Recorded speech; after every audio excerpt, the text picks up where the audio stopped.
back, everybody. Hit that like, hit that subscribe, comment down below. Let me know what you think about this video. Today we're going to be going over the preview as always, and we are going to start off with that we are kind of slowly, we'll see about this game, but after this bye week, we are definitely getting some players back, and that is very exciting. I think that's the reason, like I said in the last video, why we didn't make any trades for anybody is because we are getting, it's the same thing as a trade, we're getting all these star players back after this bye for zero, like Mike McDaniel said in his presser, for zero compensation for them. We're getting a lot of these players. I don't know. We're going to have to see game time to see if some of these players play, but you know, like I said, everyone seems to be coming back. So you got to think about this as a Dolphins fan. We're 6-2 after having a significant amount of injuries, just like last year, except this year we're 6-2. We're not, 3-3 or whatever it was.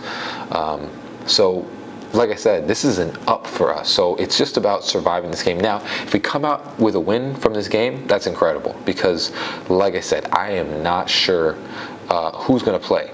But there's some players that are playing that are going to make a big difference. So we'll go over the injury report. Fortunately, Robert Hunt is out, with Brandon Jones being out. And then who is questionable is Teron Armstead, Braxton Berrios, Justin Bethel, River Craycraft, Xavier Howard, Nick Needham, Durham Smythe, Connor Williams. And then full participants, Mostert, Ramsey, and Alec Ingold and Jalen Waddle. Thank the Lord. So questionable, obviously, Connor Williams, Xavier Howard, Teron Armstead. And I would even say, well, Braxton, he is a role player, but I think with Claypool in, it's going to be different. Those guys are the keys to seeing which one of those are going to be playing. Now, obviously, I'm specifically talking about the offensive line, but we are going to do what's best for the players. I know they both want to come out, and obviously who I'm talking about is Teron Armstead and Connor Williams.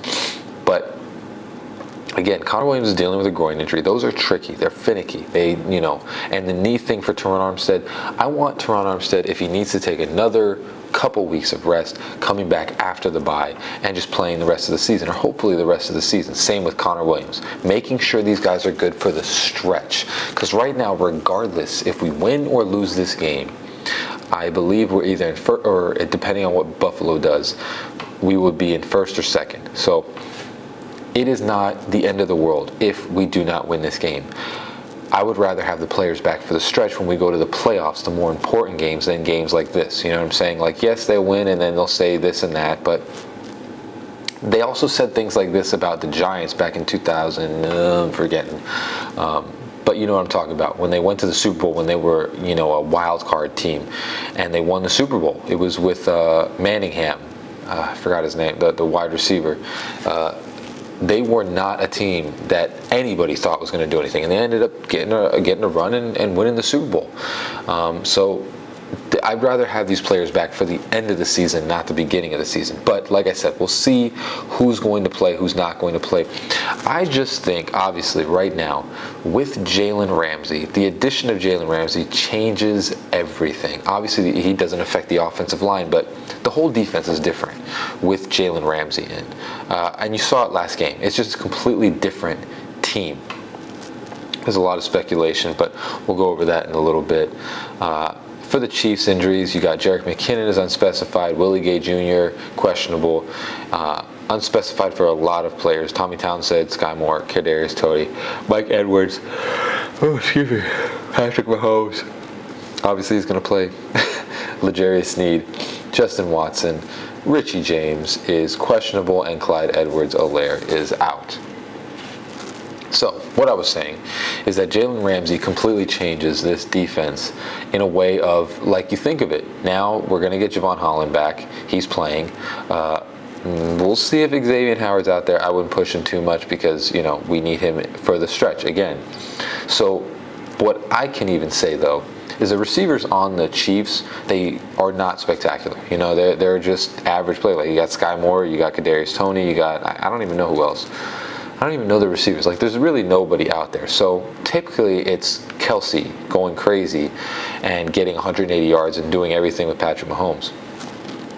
reason I say Jalen Ramsey changes things is because usually we'd have Javon Holland on there, Xavier Howard, blah, blah, blah.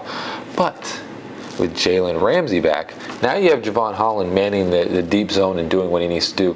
Jalen Ramsey might just be put on Travis Kelce and just try and lock him down the whole entire game or limit his catches. And here's the thing. With Kelce not being a factor, if Jalen Ramsey is on him, or if Javon Holland's on him and Jalen Ramsey does other things, it might be switched or whatever it may be. You have Jalen Ramsey on him, well, guess what? Now the other receivers, they have to get open.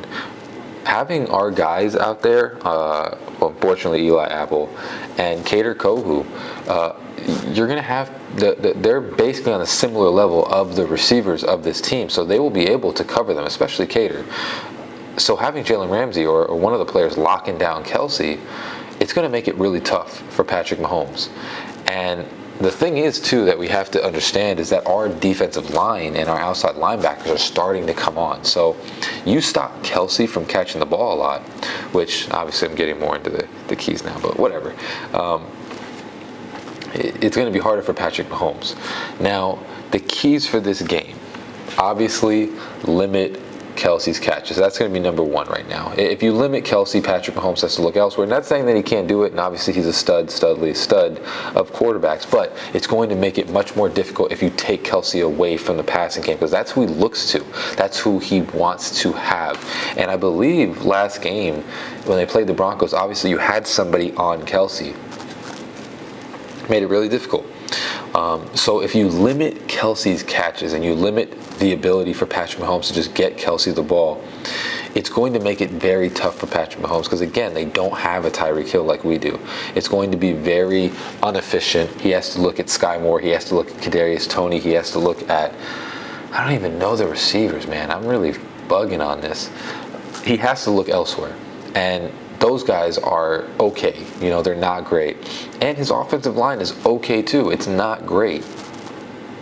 So if you stop Kelce from catching the ball a lot, you're going to take away a big part of the offense that they have going. And again, that's why you put Jalen Ramsey on him. Just have Jalen Ramsey shadow him the entire game.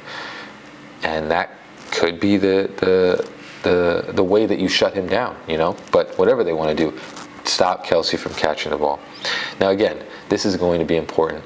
Containing Patrick Mahomes. Now next is going to be containing Patrick Mahomes. And the reason why that's important is because our defense and outside linebackers are starting to get better. With the first thing that's happening with Kelce, you are going to have scramble drill with Patrick Mahomes. He's going to try and get his receivers open so he can get the ball to them. And that's the thing. We have to make sure we're containing him, keeping him in the pocket, because if Kelce is taken away, then he has to look to the other receivers, and they might not have enough time to get open. And if that's the case, if we can contain him and keep him in the pocket, not from running, limit the amount of Mahomes plays, he's going to make some. It's just impossible to stop him from doing it. He's going to make some Mahomes plays, but if we can limit it, then he's going to have to rely on receivers just getting open. And if that's the case, that's going to allow our guys to get to him.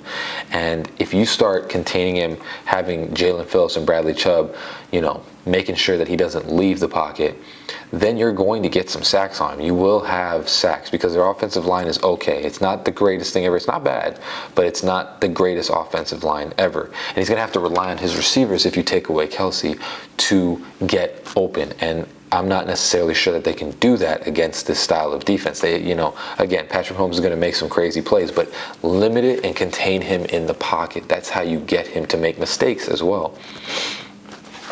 And one of the things is going to be, I expect the Chiefs, after this loss, to come out firing on all cylinders. So the third key to this matchup is simply two words: keep up. Because I feel like they're going to come out with a fire. They lost to a really bad Denver team, and I feel like they're going to come out with a fire. So this is up to our offense. I don't know which offensive linemen are playing, but we need to make sure that everything is firing on all cylinders and be able to keep up. Like I said, I expect our defense to do a great job, but I expect them to score. I expect them to try and do some things. I expect Patrick Mahomes to have a good game. We're in Germany. This is prime time. I expect them to come out firing. They just lost a stupid loss. We need to keep up with them. they score, we score. They score, we score. There is not going to be one of those things where it's like they score just like the Bills and the Eagles, where it's they score and we start falling short like we've been doing in those games. No, this has to be one of those things that it's like, keep up with them, keep them moving, keep scoring until they make a mistake. They need to be the team that makes a mistake first. That seems to be, I think, a lot of the time. Now, the Eagles game, the refs were really screwing us, but the game before that, it seems like we make the mistake first. And that's what determines the game, is we make that mistake. This cannot be that game. It has to be one of those stare downs. They make a mistake first and we capitalize on it. Let's make it so that we are doing that from here on out, because this is going to be the last game. And to conclude this is going to be the last game where we don't have a lot of our players. This is going to be the last game where, Teron Armstead, Connor Williams, Xavier Howard, even Devon Achane, this is going to be the last game where they are not playing. We are getting all of our guys back. Even Nick Needham, we're going to be getting all of our dudes back after the bye. So this is the last game that we have to deal with something like that, where even Robert Hunt is out, where we are not going to have our guys in. This is going to be the last one. So let's make it through this. Let's do what we need to do. And let's make sure, like I said, it doesn't matter. As long as we're getting our guys back at the end of the season, if we make a push in the playoffs, that's all that matters. This game is cool, but it's not necessary. But again, let's make a statement. You know what I'm saying? I would love to see a statement game where right now we have to really consider that the Dolphins are backs against the wall.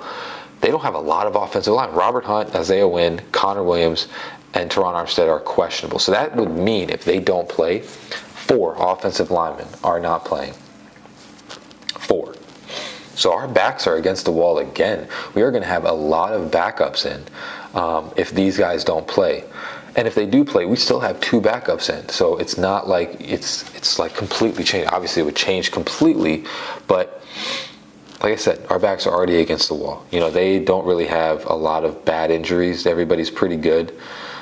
We got a lot of injuries still. So backs against the wall.